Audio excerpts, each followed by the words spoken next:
Bienvenue à ce grand débat très attendu dans le cadre des élections fédérales 2019 qui met les candidats de la circonscription de Salaberry-sur-Roi sur la même tribune. Je me présente, je suis Nathalie Poirier et je serai l'animatrice et modératrice du débat. Sans plus tarder, je vous présente les candidats.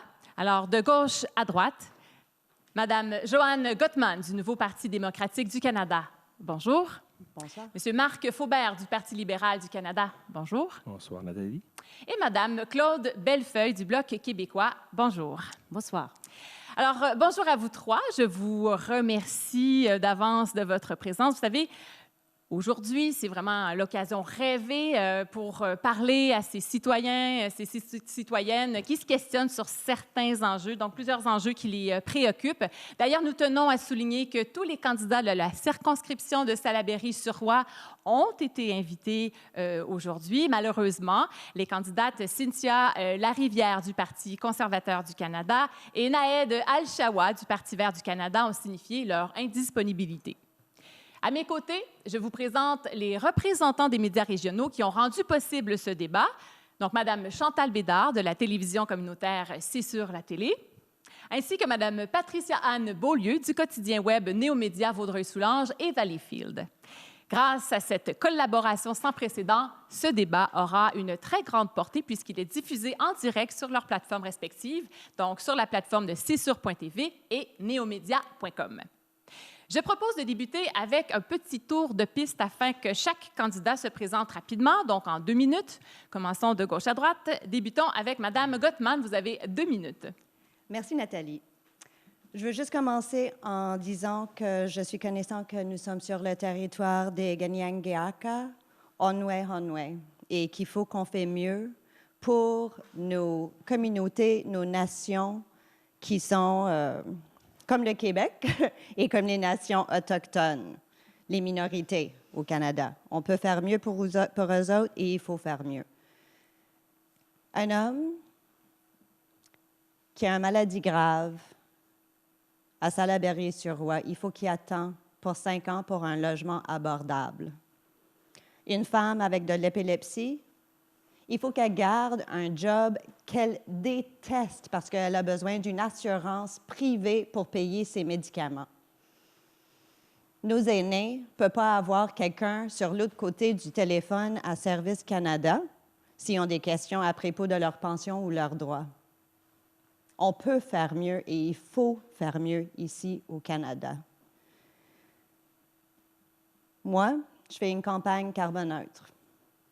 Mon gouvernement est en train d'acheter des pipelines. On n'écoute pas les gens d'ici. On n'écoute pas les gens quotidiennes pour changer leur vie et mettre l'argent où il faut le mettre dans les services sociaux qu'on a besoin. On a besoin d'un gouvernement à Ottawa qui lutte pour nous contre la crise climatique, contre l'inégalité de l'inégalité, c'est très difficile à dire ce mot, dans notre société. Il faut avoir quelqu'un qui se bat pour vous ici à Salaberry-sur-Roi. Et comme Anne, qui s'est battue pour les 8 ans ici, moi, j'aimerais avoir la chance pour lutter pour vous. Merci beaucoup, Mme Gottman. Passons maintenant à M. Faubert. Vous avez 2 minutes. Merci. Marc Faubert, je suis très heureux d'être ici ce soir parmi vous, rencontrer la population. Je suis candidat libéral, père de 2 enfants, marié à une femme extraordinaire. Si je suis ici en train de faire une campagne depuis, elle a commencé depuis 2 semaines, c'est parce que j'ai une femme qui est chez nous à mon entreprise et qui prend soin de notre monde et notre clientèle. Alors, je suis vraiment chanceux d'avoir ma conjointe à mes côtés. Mes implications ont été à plusieurs niveaux. Les principaux au niveau de la Fondation du Collège de Valleyfield. J'ai été également administrateur pour l'hôpital Barry Memorial à Ormstown. Et également, je suis sur le conseil d'administration de la Caisse Salaberry de Valleyfield. Je suis détenteur d'une maîtrise en droit des affaires que j'ai terminée en 2017. Pourquoi la politique? Premièrement, parce que j'aime les gens, j'aime mon coin, j'aime ma région et je la découvre de plus en plus grâce à cette campagne-là. Je veux bâtir pour Salaberry-sur-Roi sur des solutions pour réparer ou du moins pour trouver une solution à nos enjeux, que ce soit économique, au niveau agricole, communautaire, etc. C'est important de pouvoir travailler, de se rapprocher d'une table décisionnelle et pour qu'on puisse amener non seulement nos grands enjeux, mais nos enjeux plus concrets. On parle d'Internet haute vitesse en région, c'est encore un grave problème. Le logement abordable, Joanne en a parlé, effectivement. Pourquoi le Parti libéral? Moi, ça me prend un véhicule pour aller en haut, pour me rapprocher de la table décisionnelle. Le Parti libéral, il ne faut pas se cacher, il y a des belles réalisations. Tout n'est pas parfait. Moi-même dans mon entreprise, mais au niveau de la politique, tout n'est pas parfait. Ce véhicule-là est un véhicule qui donne un discours positif. Et ça, moi, ça me rejoint. Je n'ai pas un discours intolérable. Merci, M. Beaufaubert. On aura le temps de vous entendre davantage tout à l'heure. Maintenant, on termine avec Mme de Bellefeuille. À vous. Alors, merci beaucoup pour l'invitation. Je suis bien heureuse d'être ici ce soir.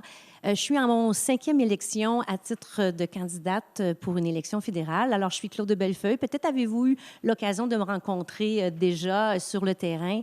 J'ai 55 ans, j'ai 3 beaux enfants, bientôt grand-mère, mariée au même homme depuis 35 ans, alors la stabilité. Je suis en politique pour bien des raisons que je pourrais vous expliquer tout au long du débat. Mais d'ailleurs, ce qui m'anime, pourquoi une 5e fois, après avoir été députée de 2006 à 2011 pour le Bloc québécois? Pourquoi revenir? Moi, j'ai un bon travail. Actuellement, je suis gestionnaire dans un CLSC. Un bon travail, des belles conditions de travail. Pourquoi revenir en politique? Bien, ma passion première, moi, c'est le Québec. Alors, revenir à la Chambre des communes pour défendre le Québec, pour défendre nos intérêts, pour défendre sans compromis les demandes de l'Assemblée nationale du Québec, ce sont mes convictions. Et c'est ce qui me donne la force chaque jour de faire ma campagne électorale pour prouver qu'une bonne députée qui travaille fort pour son monde dans sa circonscription et qui a uniquement à l'idée de défendre le Québec et ses intérêts, je vais vous dire, là, ça donne beaucoup d'énergie. Quand mes collègues fédéralistes disent que ça prend... faut être sur le bon bord pour avoir du pouvoir. C'est comme si on revenait dans l'ancien temps puis on disait aux gens, bien, écoutez, dans les 15 dernières années, vous avez élu des députés femmes dans l'opposition et ce qu'elles ont fait, ça n'a rien donné. Vous vous êtes trompés en les élisant. Moi, ce soir, je vais vous prouver qu'être député du Bloc québécois, c'est donner du pouvoir au Québec. C'est de faire la promotion de ses intérêts et la défense inconditionnelle de vos valeurs et de ce que vous désirez pour l'avenir du Québec. Alors, j'espère avoir l'occasion de vous représenter à nouveau et d'aller vous défendre à la Chambre des communes. Merci infiniment, Madame de Bellefeuille. Merci à vous 3 pour vos présentations. Alors, débutons immédiatement les débats. Les questions débattues ce soir sont inconnues des candidats. Plusieurs thèmes seront abordés, dont l'économie, l'environnement, l'immigration, les aînés et finalement l'identité. Afin d'être équitable, l'ordre des droits de parole a été déterminé par un tirage au sort effectué par la direction du consortium de médias. Je poserai d'abord une question et ensuite, un débat d'une durée de 5 minutes sur cet enjeu sera ouvert entre tous les candidats. Vous êtes prêts? Oui. D'accord. Spécification sur mon rôle. Mon rôle ce soir sera d'assurer le respect des règles, bien sûr, afin de permettre des échanges vifs, mais respectueux. Alors, madame, mesdames, je devrais dire monsieur. J'attends de vous une certaine collaboration. Débutons immédiatement le débat avec le premier thème, l'économie. Une bonne partie de l'économie de la circonscription de Salaberry-sur-Roy s'appuie notamment sur le transport, que ce soit les autoroutes, le train et la voie maritime. Le dossier du port de Valleyfield fait couler beaucoup d'encre. Selon le dernier rapport publié par la Société de gestion de la voie maritime, celui-ci se classe parmi les 25 principales installations portuaires au Canada. La question est la suivante. Comment comptez-vous bien consolider le positionnement stratégique du port de Valleyfield? Le tirage au sort a déterminé que M. Faubert était le premier à s'exprimer sur le sujet. Donc, M. Faubert, à vous de briser la glace. Merci. Le port de Valleyfield est un acteur important, vous l'avez mentionné, dessert surtout les régions du Nord, qui fait travailler beaucoup d'entreprises, de jeunes entreprises dans le coin, Métrodéo, etc. J'ai été visiter le port dernièrement, justement, pour voir et rencontrer M. Paquin, le directeur général, puis il m'expliquait toutes les bonnes nouvelles qui s'en viennent pour le port, parce que notre parc industriel qui est juste à côté est en plein développement. Et c'est pas pour rien qu'il est en développement, parce qu'il y a le port qui puisse servir à faire des entrants de marchandises ou du moins d'un envoyé.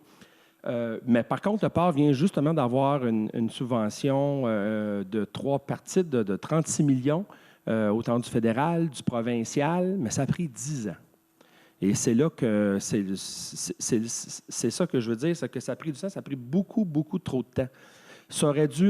On aurait dû capitaliser beaucoup avant.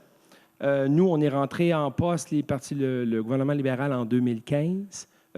Finalement, ça a pris 3 ans avant qu'on puisse arriver, parce qu'avant, le Parti conservateur, malheureusement, avait négligé le port de Valleyfield. Donc, c'est important d'avoir une voix qui est haute, qui est forte à la table décisionnelle pour pouvoir justement amener ces enjeux-là, nos projets, afin qu'ils puissent se réaliser dans un temps, disons-le, moins long que 10 ans. Vous êtes d'accord avec ça, Mme de Bellefeuille? En fait, ce que je voulais dire à M. Faubert, puis je ne veux pas glisser tirer la couverture sur le côté, mais je peux vous dire que c'est une réalisation de la députée du NPD. Elle a été chercher 12 millions. Alors, c'est une députée qui a travaillé fort, qui est à l'écoute. Vous savez, les programmes aujourd'hui sont normés. Et c'est pas parce que tu vas sur le bon bord que tu vas avoir un bout d'asphalte dans ton terrain. Alors, le projet du port, moi, je le connais bien. Je l'ai visité plusieurs fois, même avec M. Duceppe à l'époque. C'est des projets qui se bâtissent tranquillement. Et il faut aller chercher nos appuis. C'est pas parce qu'un député fédéral est à la Chambre des communes sur le bord du gouvernement que son projet va être nécessairement plus en accélération. Ça, c'est complètement faux de penser ça. Alors, il faut que les astres s'alignent et que les gens travaillent ensemble. Et je crois que ce qui s'est passé sous le règne de Mme Quach, c'est que tous les acteurs ont travaillé ensemble pour monter le projet, pour arriver, oui, à une belle annonce que tout le monde va profiter. Mais je vous dirais que la prochaine étape pour le port, c'est faire du travail pour s'assurer que la voie maritime, du pont Jacques-Cartier jusqu'à Cornwall, que la voie maritime soit déglacée l'hiver, parce que notre port a un grand potentiel. Et ce que le port m'a dit, c'est toutes les autorités portuaires et le maire Miguel Lemieux, c'est qu'on serait capable de faire plus si on était capable de briser la glace pour être capable de ne pas être arrêté pendant l'hiver pour continuer à faire les affaires. Alors ça, c'est le prochain dossier. On a notre deuxième quai et maintenant, il faut travailler fort. Ça va être sur quelques années, je vous dirais. Mais il faut mettre ce dossier-là sur la table pour que notre voie maritime soit déglacée pendant l'hiver, pour permettre encore plus de faire des affaires et que notre port s'en sorte encore mieux au Canada. Madame Gottman? Oui. Alors, vous avez beaucoup bien couvert que le NPD a travaillé fort pour avoir de l'argent, que ça a pris 10 ans pour que le port soit où il est maintenant. Moi, avec notre port à Valleyfield, je vois une richesse parce que oui, on peut faire des ententes, on peut travailler avec du monde ailleurs, international, à cause de notre port ici. Maintenant, le port desservit tout pour Nunavut, dans le nord. Même quand on l'ouvre l'hiver, ça va être beaucoup mieux pour eux autres. Mais pourquoi pas aller plus loin? Le NPD, on veut que tous les autos ici soient électriques ici 2030. Alors, pourquoi pas chercher les entreprises pour produire les voitures ici, les mettre sur les bateaux et les amener ailleurs? On est riche à cause de notre port et il faut l'utiliser en futur pour développer l'économie durable. Je suis moins d'accord, Mme Gottman, un petit peu. Ça a toujours bien pris 8 ans avant que ce projet-là aboutisse. Je comprends qu'il y a eu des petits changements en cours, mais c'est pas ce que j'entends de l'intérieur. C'est nos élus. Puis si notre région SI est en croissance, parce que c'est nos élus municipaux qui travaillent fort. Ils travaillent fort. Avoir une place à la table, c'est essentiel, pas non seulement au niveau du port, au niveau économique, mais au niveau communautaire. Pour tous les secteurs, c'est important. Je ne suis pas d'accord avec toi, Marc. Moi, j'étais chef de cabinet d'un ministre, OK? Et c'est pas vrai, parce que quand tu es chef de cabinet d'un ministre, tu ne peux pas être plus proche de la table des décisions. Je l'ai vécu. Et les programmes sont normés. Tu peux faire ton PR, tu peux faire tes relations publiques, mais c'est pas vrai que si tu vas sur le bon bord, tu as plus que les Madame de autres. Bellefeuille, il va falloir garder cette belle lancée pour le prochain thème. C'est déjà, 5 minutes est déjà écoulé. Alors, poursuivons avec le deuxième thème. Cette fois-ci, on va parler d'environnement. Les enjeux de la crise climatique sont d'actualité et risquent d'avoir des impacts directs sur la pérennité des activités agricoles de la région. En sachant que près de 80 du territoire est agricole, concilier le développement urbain tout en prônant de bonnes pratiques agro-environnementales est un grand défi pour les acteurs régionaux et nationaux. La question est la suivante. Comment comptez-vous devenir des leaders du développement durable de votre circonscription? Cette fois-ci, le tirage au sort a déterminé Madame de Bellefeuille. À vous l'honneur de démarrer ce nouveau débat. Alors, je pense que quand on est un élu, on doit d'abord donner l'exemple. Alors, moi, ça fait des années, je n'ai pas attendu d'être candidate ou être même députée pour donner l'exemple, c'est-à-dire d'avoir des bonnes pratiques puis inspirer nos citoyens et nos citoyennes. Maintenant, il faut être proche aussi des réalités des agriculteurs. Il faut être proche de nos élus et être à leur écoute parce que les efforts qui sont à venir sont vraiment, vraiment importants. Et une chose qui est importante pour moi, comme les décisions vont être grandes et graves à prendre, comme leader, moi et mon parti et moi, ce que nous voulons exiger du gouvernement fédéral, c'est d'arriver à la souveraineté environnementale. Entre autres, ce que ça veut dire, c'est ce qui se passe ici, sur mon territoire, dans ma circonscription, au Québec, doit être décidé uniquement par les élus québécois. Alors, prenons par exemple pour le pipeline Énergie S ne devra pas passer ici parce que le premier ministre du Québec s'y oppose, les élus municipaux s'y opposent, les citoyens s'y opposent. Et dans ces conditions-là, il n'est pas question d'autoriser le Canada et la Chambre des communes, le premier ministre libéral, de vraiment imposer le pipeline. Et ça s'appelle être souverain sur son territoire. Et j'entends bien, madame, le défendre jusqu'à la fin. Madame Goodman. Alors, je vous entends sur les pipelines, mais votre chef a appuyé Enbridge et le pipeline que nous avons ici. L'inversement du flux, vous voulez dire. L'inversement du flux. Oui, l'inversement qui met au péril l'eau ici en circonscription. Et l'extraction d'énergie fossile. Exactement, sur l'anticosti. Alors, je me demande... On va laisser Mme Goodman terminer son point. Je me demande si le Bloc québécois est tellement pour l'environnement, comment qu'on peut faire confiance à un chef qui fait des décisions comme appuyer Enbridge? Écoutez, je pense que le chef a eu l'occasion, ceux qui ont pu l'écouter et l'entendre, à tout le monde en parle, il a expliqué ses décisions comme ministre de l'Environnement sous le gouvernement Marois.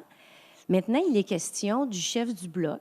Il s'est expliqué, et moi, j'y fais bien confiance parce qu'on a la plateforme environnementale la plus audacieuse. Et ce qu'on a proposé récemment, qui a été repris par la presse, par Le Devoir tout récemment, c'est notre système de péréquation verte.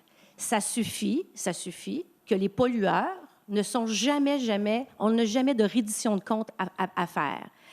On fixe des cibles. Ça fait 30 ans que libéraux comme conservateurs fixent des cibles et on n'arrive jamais à les atteindre. Pourquoi? Parce que les pollueurs ne sont pas pénalisés pour polluer. Et ce que le Bloc propose, c'est rétablissons l'équilibre par une péréquation verte, c'est-à-dire que les pollueurs vont payer et ceux qui se comportent bien, comme le Québec, vont en récolter les fruits. Monsieur Faubert, j'aimerais vous entendre sur l'enjeu. Je vous arrête, Claude. Claude, tu as parlé tantôt de souveraineté alimentaire, je trouve. C'est un souveraineté sujet environnementale qui rime aussi avec alimentaire, mais c'est souveraineté au niveau du Québec. Ça appartient à l'Assemblée nationale de décider qu'est-ce qu'elle veut. Vous êtes un parti fédéral. Moi, tant qu'à moi, c'est un parti qui est provincial. Vous n'êtes pas dans la bonne chambre. Personnellement, ça devrait être à l'Assemblée nationale, mais je suis tout à fait d'accord avec votre souveraineté, soit au niveau environnemental, au niveau alimentaire. C'est à nous de décider qu'est-ce qu'on veut. Mais à la Chambre des communes, c'est un lieu pour unir le Canada. Il y a déjà plusieurs nationalités, il y a plusieurs langues qui s'y retrouvent. C'est déjà, je ne veux pas dire compliqué, qu'on n'a pas besoin d'un parti séparatiste. C'est ça, en train de faire le procès du Bloc québécois, le Marc. On est dans un débat avec un thème de l'environnement. Alors, si on veut parler de l'environnement, la plateforme de le NPD, c'est la plateforme le plus solide. Nous avons fait les chiffres sur tout cela. Et si on rentre en pouvoir, on peut faire et créer des lois. Est-ce que le Bloc québécois peut le faire au niveau fédéral? Certainement, on va proposer une loi qui va contraindre le Canada à respecter ses cibles. Parce que vous savez, là, fixer des cibles, c'est très, très, très facile. Forcer à les atteindre par des moyens très concrets, c'est une autre histoire. Alors, c'est sûr que quand on entend le premier ministre du Canada dire qu'on va atteindre les cibles, vous savez, l'accord de Paris, on n'y atteindra pas les cibles. Vous le savez comme moi, Joanne, hein, que le gouvernement Trudeau, comme le gouvernement Harper, a fixé des cibles sans se donner d'action concrète pour les atteindre. Alors, qu'est-ce que nous, la NPD, nous allons faire pour atteindre nos cibles? Premièrement, on va augmenter. Malheureusement, le 5 minutes est déjà écoulé. D'accord, merci. Poursuivons avec le troisième thème, cette fois, les aînés. Selon le dernier recensement de Statistique Canada, la moyenne d'âge de la population du territoire se situe entre 55 et 64 ans. Le vieillissement de la population, combiné avec le phénomène de la dévalorisation de plusieurs municipalités de la région, peut contribuer à augmenter le risque de vulnérabilité des personnes âgées. Comment comptez-vous mieux soutenir les aînés de la circonscription?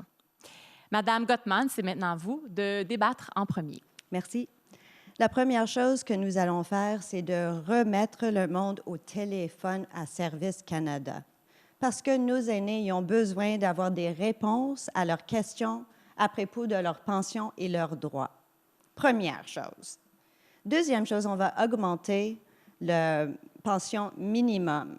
Et je m'excuse, j'ai entendu le numéro 2000, mais je sais que ce n'est pas nécessairement exactement ce numéro-là. Alors, il faut que je regarde, mais nous allons l'augmenter.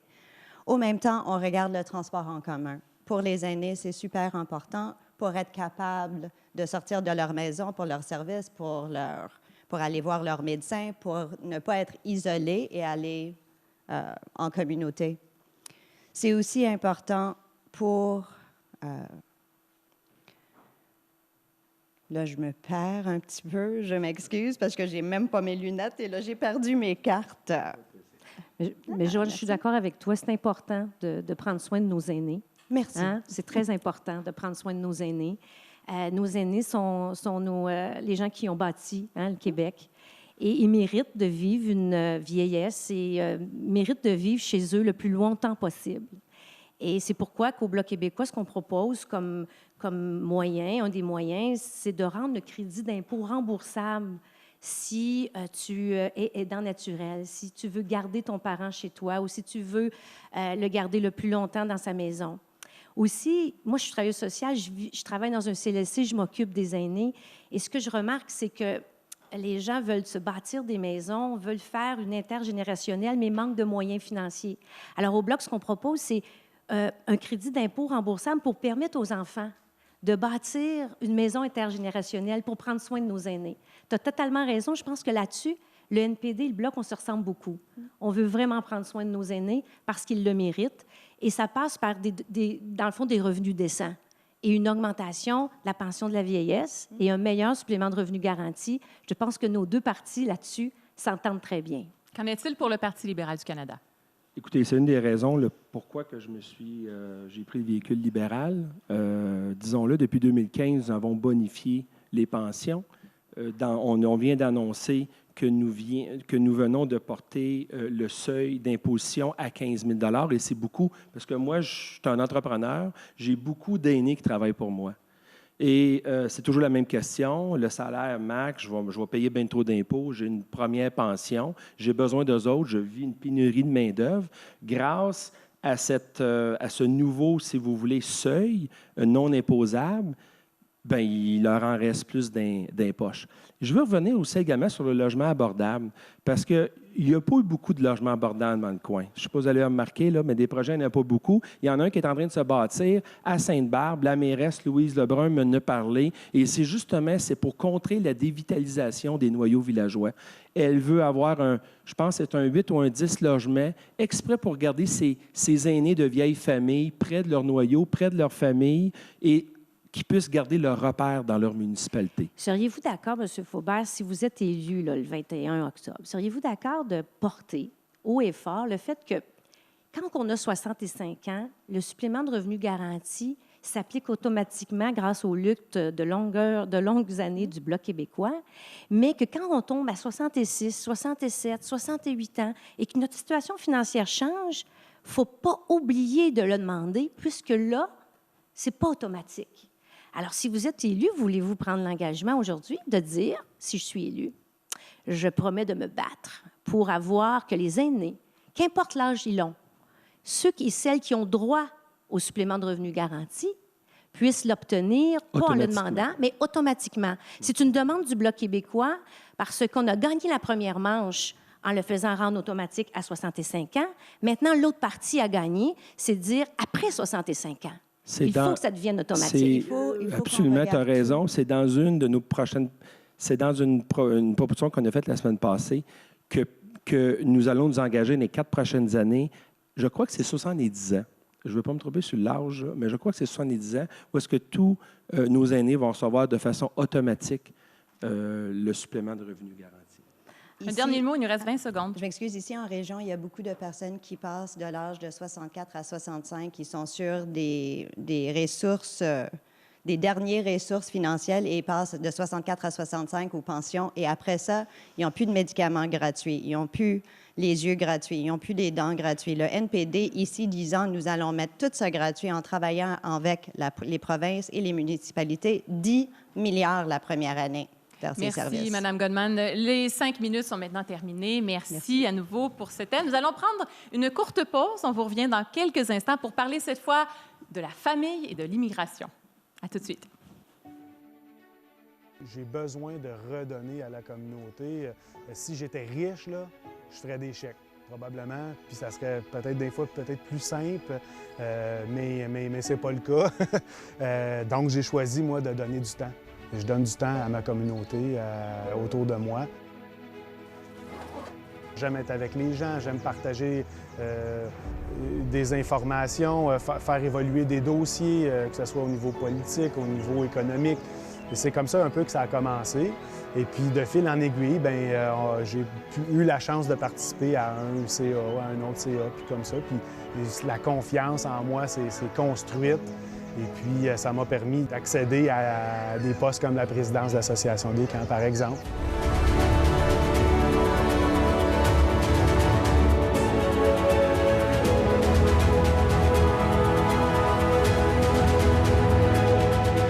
C'est comme une façon de redonner. C'est comme une roue qui tourne. Hein? On travaille ensemble, la communauté. Puis, comme on dit, seul, on va vite, mais ensemble, on va loin. C'est un peu ma philosophie puis mon thinking.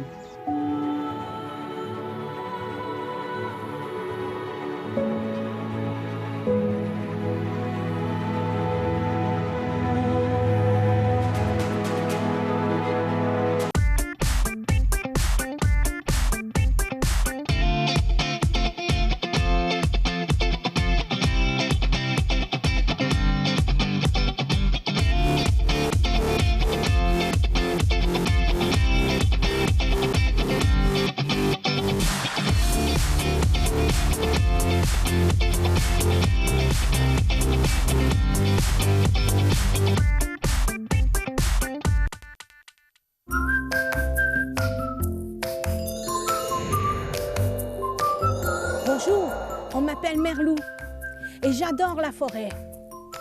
Je vous donne rendez-vous pour les contes de la montagne. Avec ma carte à histoire, j'aurai plein d'aventures à vous raconter.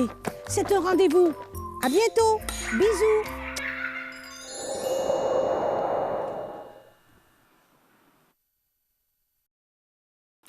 Nous sommes de retour au débat des candidats de la circonscription de Salaberry-sur-Roy. Merci d'être avec nous. On m'indique d'ailleurs que plusieurs citoyens réagissent en ce moment sur les médias sociaux. Merci de votre présence. Et nos équipes médias, vous savez, travaillent sans relâche pour vous répondre. N'hésitez pas à nous écrire. On adore vous lire. Poursuivons maintenant avec le 4e thème, le thème de l'immigration. Depuis quelques années, la circonscription de Salaberry-sur-Roy se révèle une terre d'accueil auprès des immigrants. Selon Statistique Canada, ceux-ci représentent près de 1,75 % de la population selon les municipalités. On mise donc sur eux afin de combler plusieurs postes vacants. La question est la suivante. Comment croyez-vous pouvoir concrètement valoriser l'attraction et l'établissement durable des personnes immigrantes dans la région? Monsieur Faubert, vous avez maintenant le droit de parole. Tout récemment, je fais beaucoup de visites d'entreprises, d'organismes communautaires. Cette semaine, je suis allé avec... on a eu de la belle visite avec la ministre Freeland. On a rencontré le groupe Meloche, Hugues Meloche.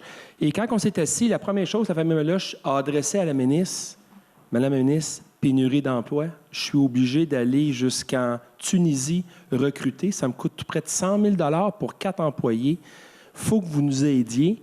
1. 2, lourdeur administrative, lourdeur réglementaire. Ils nous ont montré une photo de ce fameux formulaire-là qui est vraiment exhaustif pour faire venir des travailleurs immigrants. Alors, moi, je m'engage à travailler là-dessus. C'est un, d'ailleurs, de mes enjeux locaux que je suis prête à travailler là-dessus. Ça n'a aucun bon sens, mais la lourdeur administrative est vraie au niveau des municipalités, est vrai au niveau agricole pour faire venir ces travailleurs agricoles-là, au niveau de la Guatémaltèque et des Mexicains qui sont essentiels à notre économie agricole et à tous nos Mais M. secteurs. Faubert, vous parlez comme si vous n'étiez pas libéral. Les libéraux sont au pouvoir depuis 4 ans. Et cette lourdeur-là, administrative-là, moi, je ne la connais pas juste d'hier, d'une visite préélectorale ou électorale. Ça fait longtemps que les producteurs agricoles, les entrepreneurs, les industries de pointe se plaignent de cette lourdeur-là. C'est pas d'hier. Alors, qu'est-ce qui fait qu'à la veille d'une campagne électorale, ce problème-là n'est pas encore réglé? Parce qu'on est dans une crise de pénurie de main-d'œuvre importante, même une crise de main-d'œuvre. Et il me semble que changer un formulaire, réduire la paperasse, c'est quelque chose que tu n'as pas besoin là, de travailler des années pour être capable d'opérer les changements. Comment ça se fait que votre gouvernement n'a pas fait encore ces changements-là? Et je pense qu'il faut faire pression parce qu'au Québec, on est doublement pénalisé parce que les entrepreneurs de pointe, parce qu'au Québec, on a des entreprises de pointe technologiques, ont besoin de main-d'œuvre spécialisée et ça leur coûte une fortune actuellement, ce qui les rend moins concurrentiels. Alors, les libéraux sont au pouvoir depuis 4 ans. Comment ça se fait que ce n'est pas encore changé, ce formulaire-là? Et comment ça se fait que les coûts sont encore aussi exorbitants? Et j'ajouterais que les producteurs agricoles m'ont dit qu'à chaque année, c'est à recommencer.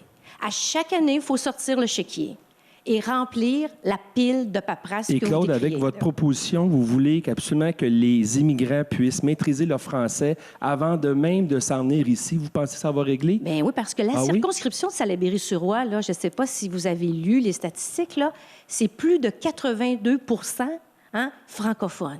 Alors, ce qu'on dit, c'est si on recrute de la main-d'œuvre extérieure, il faut s'assurer minimalement une compréhension du français pour que leur intégration dans les milieux de travail soit maîtrisée. Parce que s'ils ne possèdent pas la langue, comment ils vont lire les manuels d'instruction? Comment ils vont se faire diriger? Il y a une connaissance minimale du français qui est importante.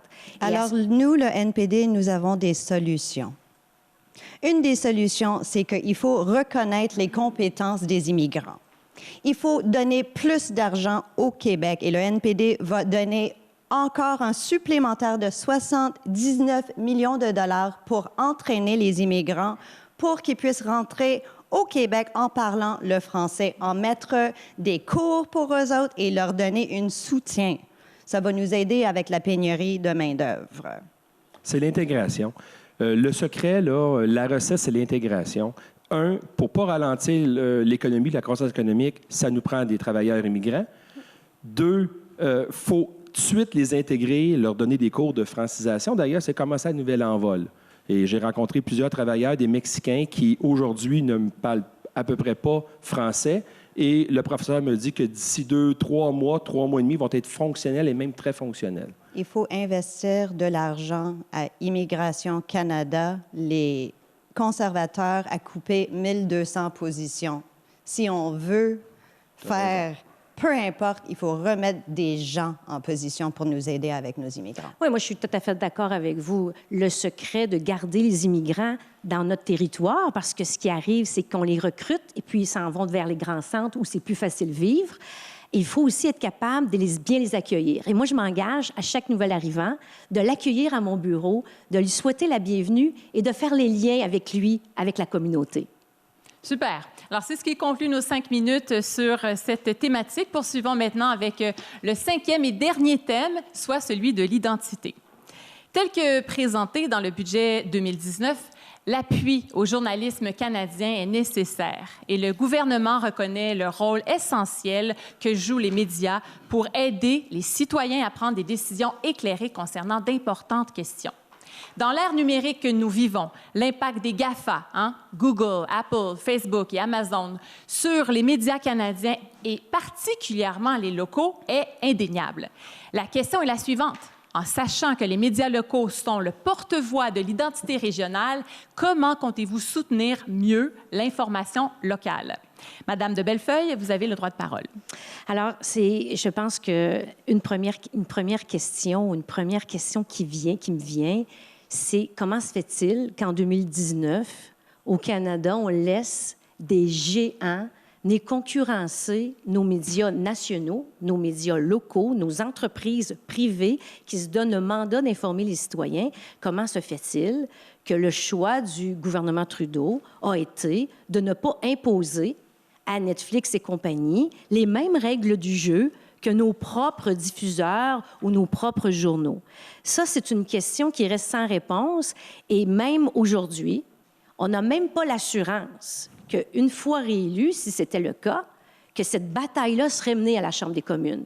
Alors nous, pour le Bloc québécois, je vais vous le dire bien honnêtement, les médias locaux, régionaux et l'ensemble des médias nationaux, les entreprises privées sont très importantes parce qu'ils garantissent l'information à nos citoyens et citoyennes en toute transparence et en toute liberté. Pour ce faire-là, il faut leur donner les moyens et c'est pourquoi le Bloc propose des moyens pour encourager et financer par un fonds spécial pour nos médias régionaux et nationaux. Et surtout, mener la lutte à la Chambre des communes. Imaginez, là, 25, 30 députés du Bloc québécois qui se lèvent en Chambre pour se battre, pour faire imposer les grands géants pour que ce retour de taxes-là puisse être injecté et redonné à nos médias pour bien informer les citoyens, pour que ceux-ci puissent jouer leur rôle d'informateurs, de développer le sens critique de nos citoyens. Pour le Bloc québécois, c'est très, très important. Écoute, Claude, est-ce que tu me laisses parler? Bien certainement. C'est bien gentil, merci beaucoup. L'histoire des GAFA, c'est un problème global, ça prend des solutions globales. On a beau pouvoir imposer ou mettre une nouvelle réglementation qui est très canadienne, malheureusement, ils vont déjouer une façon pour être quand même présent sur le marché puis pas payer de taxes. Mais d'autres pays ont fait d'autres choix. Moi, je crois que ça prend une solution globale. Et en parlant des médias locaux, parce qu'il ne faut pas perdre l'enjeu local, c'est ça que vous m'avez demandé, Nathalie. Oui.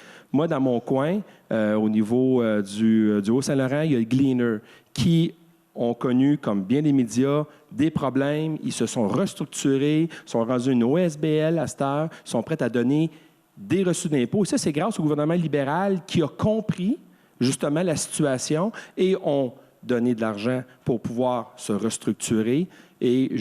Parce que c'est essentiel pour les communautés de pouvoir communiquer ensemble, particulièrement pour des minorités ici au Québec, des minorités anglophones. C'est important d'avoir nos nouvelles locales dans notre langue. Puis moi, je trouve que le gouvernement libéral a très bien pris le problème. Mais c'est un gros problème qui est global. Ça va prendre des solutions globales. Au G7, on a entendu parler. Ils sont en train de pouvoir arriver avec une entente de plusieurs pays occidentaux ensemble.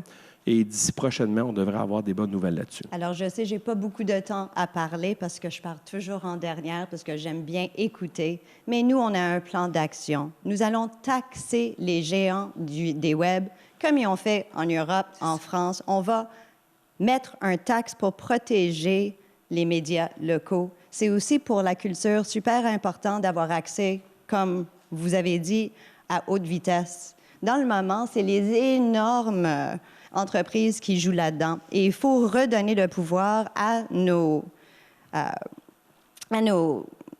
entreprises locales, comme chez nous, on a le CESUR, mais vous connaissez bien le CESUR, il desservit l'haute vitesse chez nous. Et ils aimeraient aller plus loin, mais pour eux autres, ils n'ont pas accès aux bourses et à l'argent que le Canada donne aux énormes. Alors nous, le NPD, c'est facile, on taxe les énormes et on redonne l'argent. et on rend accessible l'argent aux petits entrepreneurs pour qu'ils Absolument puissent raison, faire la Joanne. compétition ici. Bianca m'a parlé que malheureusement, les grosses subventions qu'on entend parler, là, moi je trouve que c'est peut-être pas l'argent qui manque, là, mais c'est une meilleure volonté du CRTC. Actuellement, le déploiement de la fibre optique, là, c'est incomprenable. Là. Il y a des poteaux qui ont 2 fibres optiques, puis il n'y a pas personne de brancher à cause de grandes compagnies, comme tu dis, qui freinent un petit peu le déploiement. Tu as absolument raison. On devrait donner... Il n'y a rien dedans pour les grandes entreprises. Ces Mais si on est subventions-là- local, on sait bien que votre club de golf il est assez loin, puis le club de golf il a besoin Absolument. d'Internet à haute vitesse. Nous, Puis comme d'autres entreprises. les entrepreneurs locaux, ils comprennent ces enjeux-là. Absolument, absolument.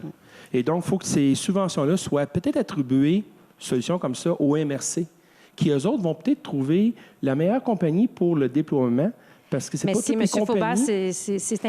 Malheureusement, c'est sur cette note qu'on devra terminer, clore ce 5e thème de débat, puisque nous sommes déjà rendus au mot de la fin. Ça passe vite, n'est-ce pas? Oui. Oh que oui. Nous vous laissons donc pour ce mot de la fin 2 minutes pour vous adresser aux électrices et aux électeurs. Et cette fois-ci, pourquoi pas commencer de droite à gauche, Madame de Bellefeuille, à vous l'honneur, 2 minutes. Parfait. Alors, le 21 octobre, je vous demande de m'accorder votre confiance. Selon les sondages dans notre comté, si on s'y fie au sondage, la lutte est très serrée entre 2 candidats, entre le candidat libéral et la candidate bloquiste. C'est donc une lutte à 2.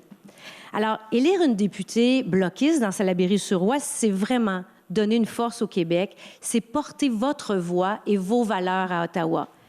Les députés du Bloc, comptez-y, vont se poser avec force au pipeline Énergie S, vont contraindre le gouvernement par une loi, le gouvernement canadien, à respecter ses engagements environnementaux, vont défendre aussi votre langue, le français, vont défendre la loi 21 sur la laïcité, vont défendre nos producteurs laitiers, nos producteurs de volailles et d'œufs, ceux sous la gestion de l'offre qui ont été largués par le gouvernement conservateur et le gouvernement libéral, vont défendre aussi tous les consensus de votre Assemblée nationale. On le voit, je le sens sur le terrain. Les gens sont prêts à nous refaire confiance. On va être nombreux. On va peut-être même avoir la balance du pouvoir pour être capable d'avoir un bon rapport de force, pour que le Québec redevienne sans compromis une province vraiment souveraine à l'Assemblée nationale, à la Chambre des communes. On va se battre fort, je vous le dis, je suis une batailleuse. On va se batailler fort pour vous, pour la circonscription, pour les projets de la circonscription, pour nos citoyens, pour nos entrepreneurs, nos entreprises et surtout pour nos agriculteurs. Alors, c'est un rendez-vous. J'espère énormément avoir la chance en nouveau de vous représenter à la Chambre des communes le 21 octobre. Faites-moi confiance. Je serai là pour vous et le Bloc québécois sera là tout nombreux à la Chambre des communes pour vous défendre, pour défendre vos intérêts. Merci beaucoup de m'accorder votre confiance. Merci beaucoup, Madame de Bellefeuille. À vous, Monsieur Faubert. Merci. Alors, j'invite effectivement toute la population de 21 d'aller exercer votre droit de vote. On vit dans un beau et grand pays qui nous donne la possibilité de le faire. Donc, c'est important. Depuis 2004, comme je le disais tantôt, notre région souffre d'une représentation inadéquate. Ça n'a rien à voir avec les candidates précédentes, leur qualité. Ça a juste d'affaire avec la position qu'on a. Quand on va se positionner en 3e et 4e partie d'opposition, on s'éloigne. Moi, mon expérience d'affaires d'entrepreneurial, quand je veux faire bouger les choses, bien, j'aime bien être assis à la table où est-ce que les décisions sont prises. J'ai débuté ma campagne il y a 24 mois en rencontrant des maires, des organismes communautaires, en allant rencontrer évidemment des conseillers, des élus. Et une des raisons pourquoi je me présente à la politique, c'est que je suis tanné de voir des dossiers importants, on s'entend, des dossiers importants qui, nos élus municipaux sont toujours allés cogner aux portes de mes collègues Chifki ou Mme Shanahan à Châteauguay pour faire bouger les choses. C'est ça que j'entends d'être proche d'une table décisionnelle. Je l'ai vu, je l'ai entendu. C'est ça qui me motivait à me présenter en politique.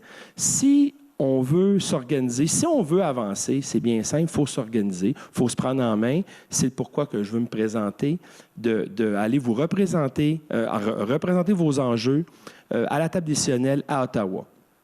J'ai une petite invitation. Je pense que c'est important qu'on prenne du temps, faire une petite invitation spéciale pour venir me rejoindre demain au ralliement face pour les changements climatiques. Je pense que c'est une bonne idée, Joanne. Oui, hein? nous allons être là aussi. Et voilà.